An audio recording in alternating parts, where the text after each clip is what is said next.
you spent nearly a third of your life unconscious.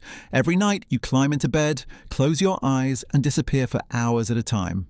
You lose awareness of the room around you, your muscles shut down, your body becomes vulnerable, helpless, motionless, and you do this willingly, but for almost every other animal on Earth that would be suicidal.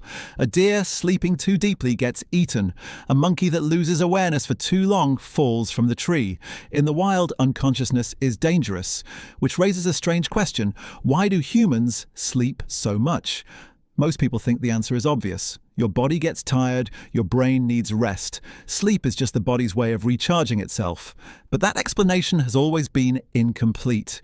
Because if sleep were only about energy, evolution should have found a safer solution by now. A creature that spends 8 hours unconscious every day is at an enormous disadvantage. Over the course of a lifetime, the average human spends nearly 26 years asleep. That's not a small biological feature. That's a massive sacrifice.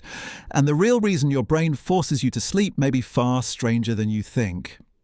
In 1953, 2 researchers at the University of Chicago made a discovery that changed neuroscience forever. Nathaniel Kleitman and Eugene Aserinsky were studying sleeping infants when they noticed something bizarre.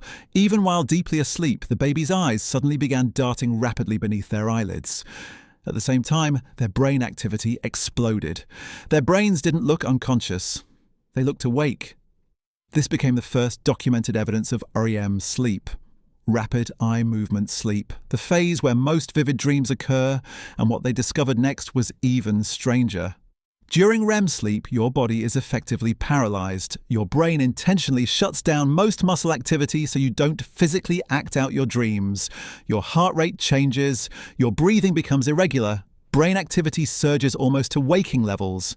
In some ways, your sleeping brain becomes more active than your waking one, which immediately created a problem. If sleep is supposed to be rest, then why is the brain suddenly burning enormous amounts of energy while you're unconscious? Something else was happening. Then, in the 1980s, neuroscientist Giulio Tononi began developing a theory that sounded almost disturbing. What if sleep isn't mainly for resting the brain? What if it's for erasing parts of it? Here's what he meant. Every moment you're awake, your brain is constantly strengthening connections between neurons. Every conversation, every face, every sound, every notification on your phone, tiny pathways in your brain become slightly stronger. But if that process continued endlessly, your brain would eventually become overloaded, like a hard drive filling with noise. So, according to Tononi's synaptic homeostasis hypothesis, sleep acts like a nightly reset.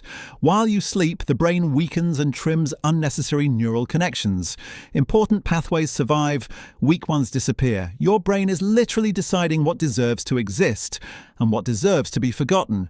Experiments began supporting this idea almost immediately. In 2003, researchers at the University of Wisconsin found that animals deprived of sleep struggled to consolidate memories properly. The information entered the brain, but the organization process failed. Then there were the scans. Using modern imaging technology, scientists discovered that during deep sleep, cerebrospinal fluid begins flowing through the brain in rhythmic waves, washing away metabolic waste products that build up during waking hours, including proteins associated with Alzheimer's disease. Your sleeping brain isn't shutting down. It's cleaning itself, repairing itself, editing itself.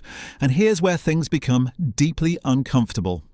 Because the brain activity happening while you sleep may shape your personality more than the hours you spend awake. Researchers at Harvard Medical School found that emotional experiences replay during sleep in altered forms. Your brain reprocesses embarrassment, fear, grief, attraction, humiliation. Not passively, but actively. Sleep changes how you feel about your own life. The version of you that wakes up tomorrow morning is not psychologically identical to the version that went to sleep tonight. Your brain has already modified the emotional weight of your memories while you were unconscious, which means something strange is true. You are being psychologically rewritten every single night. But here's the part most people never think about. For most of human history, people didn't sleep the way you do now. In the early 2000s, historian Roger E. Kirch from Virginia Tech uncovered over 500 historical references to something called segmented sleep. For centuries, humans commonly slept in two separate phases. People would fall asleep shortly after sunset, wake up around midnight for 1 or 2 hours, then return to sleep again until dawn. This middle waking period appeared everywhere. Medieval court records, medical texts, personal diaries, literature.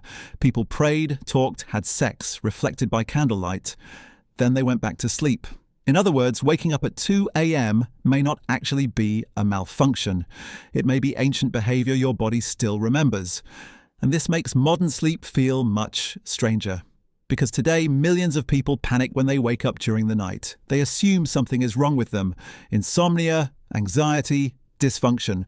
But for most of human history, uninterrupted 8-hour sleep wasn't normal at all. Artificial lighting changed that. Factories changed that. Work schedules changed that. Your body didn't evolve around modern clocks. Modern clocks forced your body to adapt, and the consequences are everywhere. In 2022, the CDC estimated that over 1/3 of American adults are chronically sleep deprived. Rates of anxiety, depression, obesity, and cardiovascular disease rise sharply when sleep patterns become disrupted. Your nervous system is ancient. Your environment isn't. And every night those two realities collide inside your skull, which leads to an unsettling thought. If consciousness is the thing you experience as yourself, then sleep temporarily destroys it every single day. Every night, your awareness disappears. Your sense of time vanishes. Your identity dissolves into dreams, fragments, unconscious processes, electrical storms firing across billions of neurons. Then, hours later, consciousness returns, and you simply assume the person who woke up is the same person who went to sleep. But how would you ever prove that? The version of you that existed yesterday is already gone.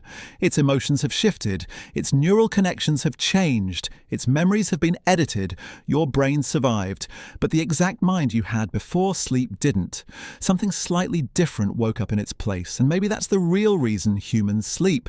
Not because the brain shuts down, but because the brain is constantly rebuilding itself. You close your eyes every night believing you'll wake up as the same person. But your brain has been changing in the dark the entire time. Quietly deciding what stays. Quietly deciding what disappears. And by morning, another version of you steps back into the world, carrying only the pieces your brain decided were worth keeping.